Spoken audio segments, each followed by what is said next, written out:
Hello everybody, my name is Huntramew and welcome to Ziggurat. Or should I say welcome back to Ziggurat. Now the last time we did this was quite a fair time ago. And since then there have been a number of updates and I figured I would play the game again.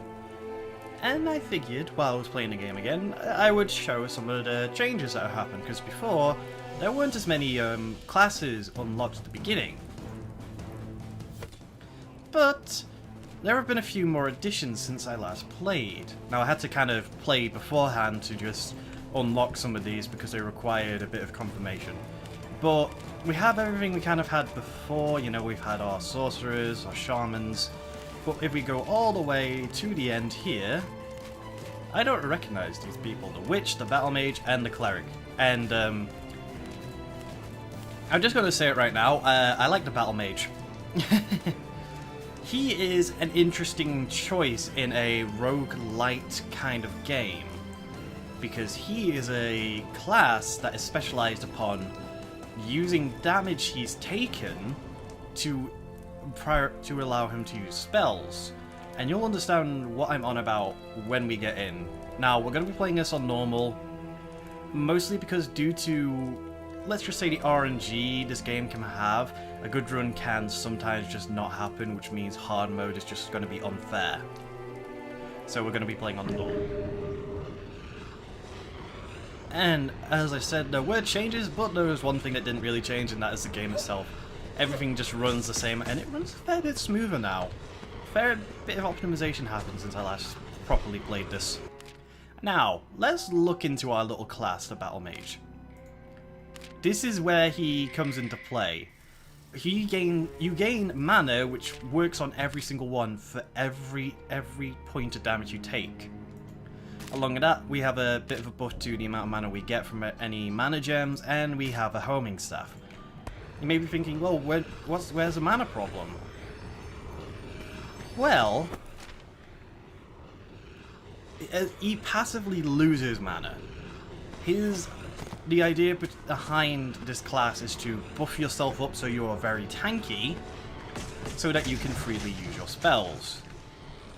Which, in my opinion, makes him a great starting class to this game. Which may sound very stupid, because you're thinking, well, why would you want to play a class that is around taking damage? You don't really want to take damage in a roguelike. True, but he has a high health pool to start with. We got like, the base is around 100 or 80 health. His is about 160. On top of that, he gets a decent starting stuff. You know, we have our homing bolt, so we can kind of lead the target a little bit.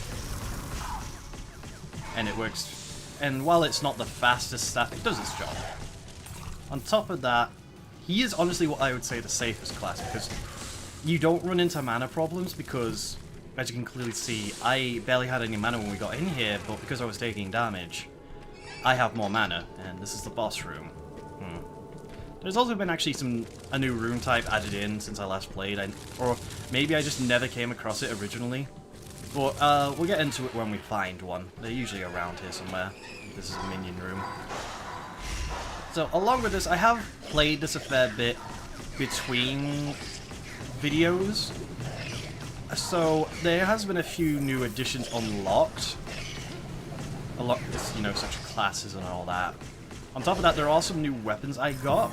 Unfortunately, we haven't had a chance to get those yet since the Skull of Xanath, if I called it right. Here we go. Here's something we didn't have before. Oracle. No divine punishment. That is best. Oh yeah, it's the Skull of Xanatos. Powerful magic attack that never misses. We had this before.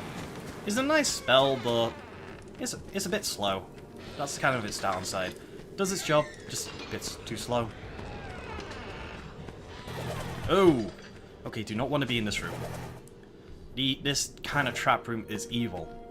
That thing does a lot more damage than it used to. We got a minion room. Shouldn't be that difficult. It is the first floor. We're mostly going to be running into simple mobs, like our little sword-throwing skeletons here.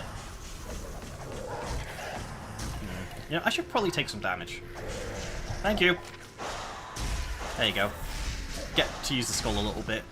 That is honestly where the downside of the Battle Mage comes into play.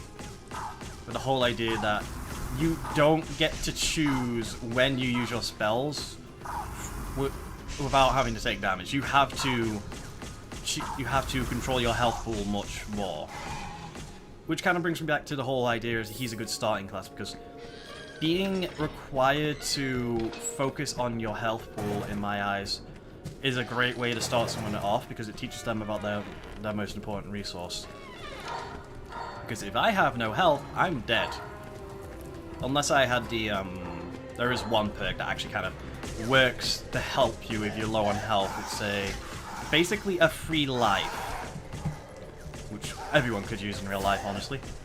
But basically, there is one perk that I have unlocked now, which is basically whenever you're near lethal damage, the next hit that would kill you will just be ignored, meaning, you know, you can survive a little bit longer, although it only works once and then it's gone.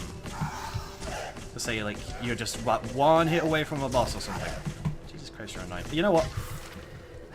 I'm getting all the mana up with Wazoo and I'm not using it. Let's throw out a couple skulls.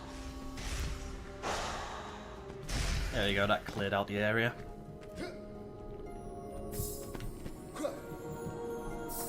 Anyway, yeah. There's some newer perks as well that got added in. Stuff like, if I recall it, yes, there are some that take your weapons away from you to give you buffs. There is one I remember that takes away a weapon to double your one's damage. Which, you know, it kind of, you're playing a one base class, it can work. And there's one that takes away all your, ow, ow, ow. Great, there goes a bunch of my health. There's another kind of perk that takes away your weapons, gives you new ones, and I believe increases their attack rate. So, you know, you're risking your potentially good weapons on getting something better, or something that works better when it has a high attack speed. Freaking carrots. There are actually more carrots in this game. Yeah, there are just these little carrot guys here at first. There are actually kamikaze carrots now. And there are actually two variants of kamikaze carrots. There are, I would call the Serious Sam carrot, because it literally charges at you and just attempts to kill you by exploding on you. And that in turn kills itself. We'll take Vigilant. A little bit of mana at the start would mean we could use our spells a little earlier.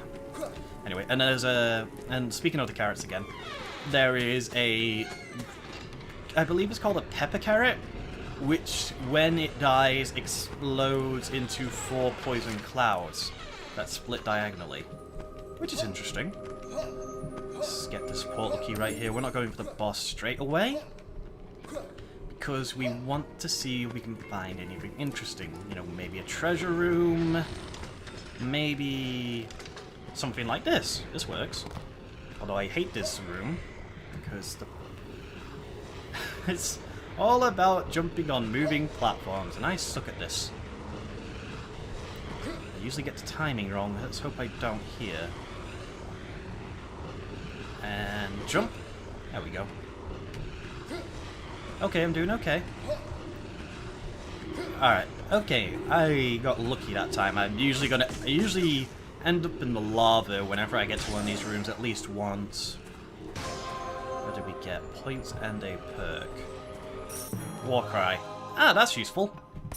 Getting some health back whenever we get into a room. Tying into the Battle Mage class with taking damage gives us mana. That could work, give a little bit more health to use and all that.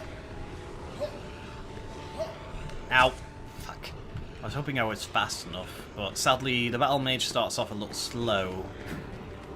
He needs a bit of a speed buff here and there, but, you know, that's entirely based on what you find. And, oh hello, I almost missed this. It's a secret, because it's cracked. Always wonderful finding these. Especially since it's a free perk and a better pool. What's this? Released in 2012.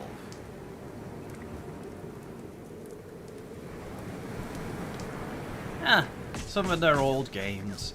I remember these from before, and there's actually, I think there's newer ones added in, like more secret room portraits. Some of them don't take control of you to show them. They're more just portraits of the monsters. Alright, who are we up against? Sir Arthur. It's always gotta be you, hasn't it? Fortunately, with the homing staff, this will be a little bit easier. And again, we just gotta take a little bit of damage, and then, hello, Skulls of Xanatos.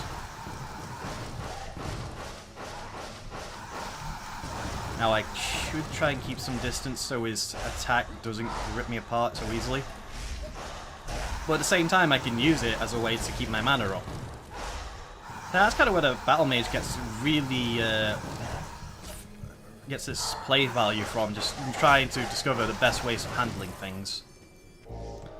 Sadly, Sir Arthur isn't that dangerous of a boss. I mean, he's only really dangerous if you're having a bad start.